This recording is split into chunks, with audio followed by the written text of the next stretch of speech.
నమస్తే, welcome to 99 TV. Atal Bihari Vajpayee ఆయన పేరుతోనే అఖిల భారతీయ విద్యార్థి పరిషత్ వచ్చిందేమో అని చాలామంది అనుకుంటారు. ABVP అటల్ బిహారీ వాజ్పేయి. సరే, రెండు కాంటెక్స్ట్లు, సందర్భాలు వేరు.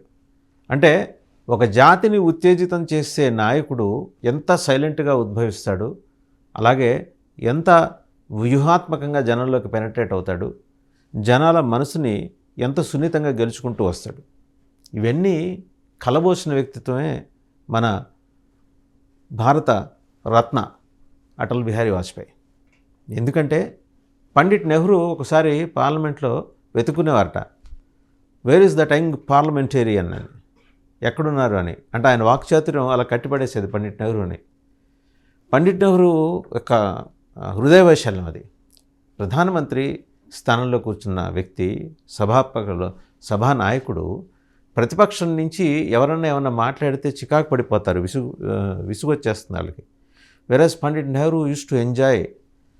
అటల్ బిహారీ వాజ్పేయి గారు ఏమైనా మాట్లాడుతుంటే చాలా శ్రద్ధగా వినేవారట ఆయన. యంగ్ పార్లమెంటేరియన్, మంచి భవిష్యత్తు ఉంది ఇతనికి అని. అలా పాలకపక్షం మనసును కూడా గెలుచుకున్న మన నిజంగా రత్నం అంటారా, వైఢూర్యం అంటారా, వజ్రం అంటారా, లేకపోతే అన్నీ కలబోసిన వ్యక్తిత్వం అంటారా అటల్ బిహారీ వాజ్పేయి. 1924 డిసెంబర్ 25 ఆయన గ్వాలియర్లో జన్మించారు. 57 ఆయన ఫస్ట్ టైం పార్లమెంట్లోకి అడుగుపెట్టారు. పార్లమెంట్ కవి అని అన్ని పిలిచేవాళ్ళు అందరూ. పార్టీలకు అతీతంగా ఆ రోజుల్లో పార్లమెంట్ ఎట్లా ఉండేదంటే హుందాగా ఉండేది. పార్టీలకు అతీతంగా విధానపరమైన అంశాల మీద విమర్శించుకునేవాళ్ళు, కానీ వ్యక్తిగతంగా దాడులు చేయటం, వ్యక్తిత్వ హననానికి పాల్పడటం, పరస్పరం బురదలు జల్లుకోవటం అనేది లేదు ఆ రోజుల్లో. ఏ మాటకా మాట మొదటి పార్లమెంట్ నుంచి మనం కాస్త, అంటే వాజ్పేయి గారు విదేశాంగ శాఖ మంత్రిగా ఉన్న తర్వాత మళ్ళీ వచ్చిన ఇందిరాగాంధీ గారి రెజీమ్లో కూడా, for that matter Rajiv Gandhi గారి రెజీమ్లో కూడా ఎప్పుడు కూడా ఇలా వ్యక్తిత్వ హననానికి పాల్పడే వ్యవహారాలు నడిచేవి కావు. ఎందుకంటే ఇలాంటి సుగంధాలు వెదజల్లే మంచి దక్షత ఉన్న నాయకత్వ లక్షణాలు ఉన్న వాజ్పేయి ఇలాంటి వాళ్ళు ఆ సభల్లో ఉండేవారు. ఇందిరాగాంధీ గారు కూడా ఏమన్నా క్రైసిస్ వచ్చినప్పుడు she used to consult. And Bangla యుద్ధం మీద గెలిచినప్పుడు అపర కాళిగా ఇందిరని అభివర్ణించారు వాజ్పేయి. అంటే వాళ్ళకి వైరుధ్యం ఉండేది. ఏది సిద్ధాంతపరంగా మీరు పాలకపక్షంలో ఉన్నారు కాబట్టి మీ విధానాలు ఏవో నచ్చకపోతే ఆ వైరుధ్యాన్ని ఈయన వ్యక్తం చేసేవారు. బట్ వ్యక్తిగతంగా ఒకళ్ళనొకళ్ళు గౌరవించుకునేవారు. పివి నరసింహారావు గారు ఒకసారి ఏదో కాంటెక్స్ట్లో ఆయన ఒక చిన్న చీటీ రాసి వాజ్పేయికి పంపించారు. ఆ కాంటెక్స్ట్ ఏంటో అందరికీ తెలిసిందే. దాన్ని ఓవర్కమ్ చేయాలంటే ఆయనకేంటంటే అంతర్గతంగా పార్టీలో సమస్య ఉంది. దానికన్నా ముందు ఆయన ఏం చేశారు, చాలా ఎత్తుగడతోటి ప్రతిపక్ష నాయకుడు వాజ్పేయికి చిన్న చీటీ రాసి పంపించి, ఫలానా అంశం మీద ఒక నిర్ణయం తీసుకోవాలనుకుంటున్నాను, మీ అభిప్రాయం తెలియచేయండి, మీ మద్దతు కూడా నేను కోరుతున్నాను. మరి ఆయన అంతే గొప్ప నాయకుడు, హృదయవేశాలు ఉన్న నాయకుడు. పరిపూర్ణంగా మీరు ఆ కార్యక్రమం నిర్వహించండి, ప్రతిపక్షంగా మా మద్దతు ఇస్తున్నాం. వాజ్పేయి గారి సమాధానం దిస్ హౌ. అంటే శిఖర సమాన వ్యక్తిత్వాలు ఎదురుపడినప్పుడు ఒకళ్ళనొకళ్ళు పలకరించుకోవటం ఎలా ఉంటుంది. వాళ్ళిద్దరూ కృష్ణార్జునులు.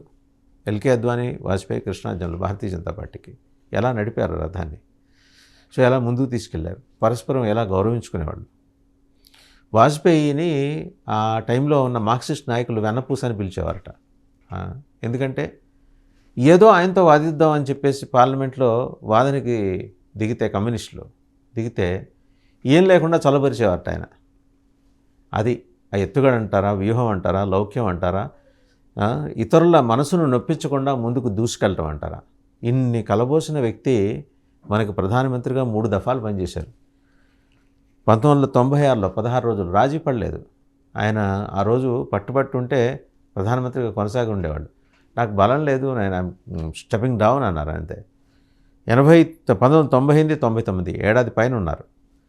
99 నుంచి 2004 పూర్తిగా రాజ్యం చేశారు ఆయన. ఇవి చెప్పాలంటే పోఖ్రాన్ 2 అణు పరీక్షలు 1998, అంతకుముందు ధీర మహిళ ఇందిరాగాంధీ చేశారు. భారతదేశాన్ని అణుశక్తిగా ప్రపంచానికి పరిచయం చేశారు. లెక్క చేయలేదు, అమెరికా ఆంక్షలని లెక్క చేయాల, నీ ఇష్టం వచ్చింది చేసుకోపోమన్నారు.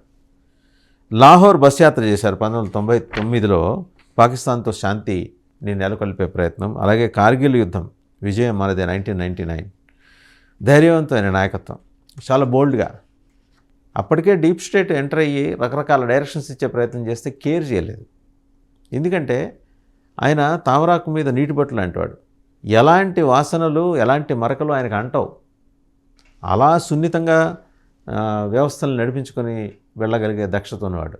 ఎటువంటి వారినైనా నొప్పించకుండా ఒప్పించి మరీ తన కార్యచతురతని నిరూపించుకున్న నాయకుడు. ఇక చూస్తే ఆర్ఎస్ఎస్లో ఆయన చాలా చిన్న వయసులోనే చేరారు. 1951లో భారతీయ జనసంఘ్లో చేరి రాజకీయ ప్రయాణం ప్రారంభించారు. 87 ఇందాకే చెప్పుకున్నాం, ఫస్ట్ టైం పార్లమెంటేరియన్. ఇక మిగిలిన విజయాలు వాటి దగ్గరికి కనుక వస్తే ప్రధానమంత్రి గ్రామ సడక్ యోజన, అలాగే ఇది చూస్తే గోల్డెన్ క్వాడ్రిలేటరల్ ప్రాజెక్ట్, దేశవ్యాప్తంగా హైవేల నిర్మాణం, ఇది ఒక మెగా ఈవెంట్ ఆయన చేసింది. టెలికాం రంగంలో సంస్కరణలు, మొబైల్ విప్లవానికి పునాది అప్పుడే పడింది. సార్వత్రిక విద్యా అభియాన్, అలాగే విద్యా విస్తరణ, ఇంకా దౌత్యం, శాంతి ప్రయత్నాల గురించి మాట్లాడితే కాశ్మీర్ సమస్య మీద ఆయన దృక్పథానికి సంబంధించి ఒక సే ఉంది, ఇన్సానియత్ జమూరియత్ కశ్మీరియత్ అని. అంత గొప్పగా ఒక సమస్యను అడ్రస్ చేయడం అనేది ఆయనకి మాత్రమే చెల్లింది. ఆ మాట చెప్తున్నప్పుడు పివి నరసింహారావు గారు లేచి చప్పట్లు కొట్టారట. అమెరికా, యూరప్, ఆసియా దేశాలతో సంబంధాలను ఆయన బలోపేతం చేశారు. గౌరవాలు, భారతరత్న, అది మనం ఏదో మన సంతోషానికి ఇవ్వటమే కానీ ఇచ్చుకోవటమే కానీ, ఆయన నిజంగానే భారతరత్న, ఇవ్వక పూర్వమే భారతరత్న.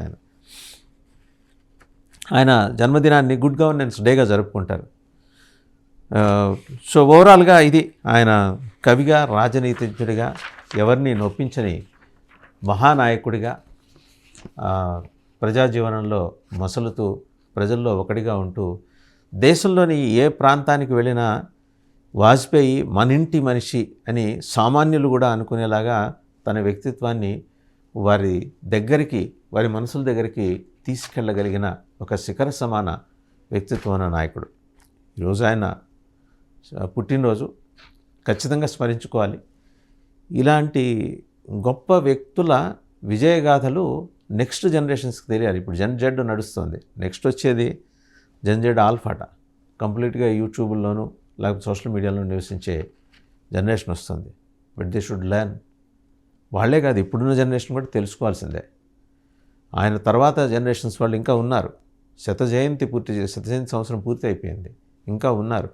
వాళ్ళని ఎవరినైనా స్పృశిస్తే చెప్పుకుంటారు, ఆయనతో కలిసి జర్నీ చేసిన వాళ్ళు. అఫ్కోర్స్ మెమరీ లాస్ తోటి కొందరు మాట్లాడలేని పరిస్థితి ఉండొచ్చు కాక, బట్ వాజ్పేయి గారి ఫోటో చూపిస్తే వాళ్ళ కళ్ళలో మెరుపు కనిపిస్తుందట. ఢిల్లీలో సీనియర్ జర్నలిస్టులు చెప్తుంటారు. That is the kind of respect Vajpayee గారు ఎంజాయ్ చేసింది. ఆయన బహుశా ఇప్పుడు 101వ జన్మదినం స్వర్గంలో దేవతలందరి సమక్షంలో జరుపుకుంటూ ఉండి ఉంటారు.